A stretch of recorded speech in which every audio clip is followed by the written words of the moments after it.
Do your lighters run out of fuel too often? Yeah, mine too. Well, in today's video, I'm going to show you a really cool trick you can do with an empty lighter that no longer works.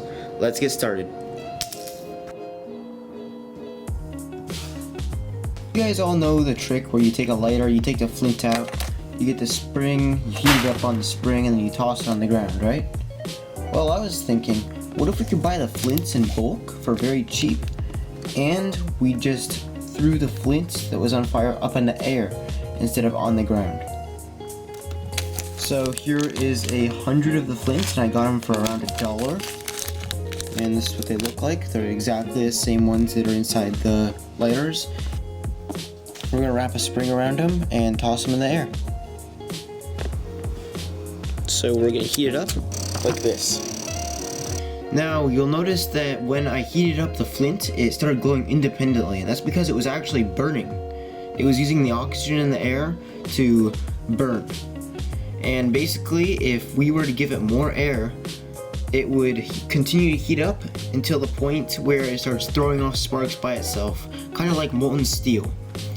Now this happens exactly the same when you toss it on the ground, because when the little bit is molten, it's actually liquid, but it has a oxidized coating on it because of the air. And when you toss it on the ground, it sprays all over the ground and comes in contact with the air and then throws off sparks everywhere. And I was thinking, what happens if we do it up in the air? Would it do the same thing? Time to test it out. Now I wave it around in the air a little bit before I throw it to just heat it up and get it exposed to more oxygen. You'll notice on the first one right here, it goes off a little bit late, and that's because it wasn't heated up enough before I threw it. So to time it really well, you want it right about to go as it's in your hand, and you need to just toss it up in the air right as it's almost white hot, and then you'll get the sparks going up and down the whole time. Now I can only get the sparks going down on the second try because I didn't really time it that well.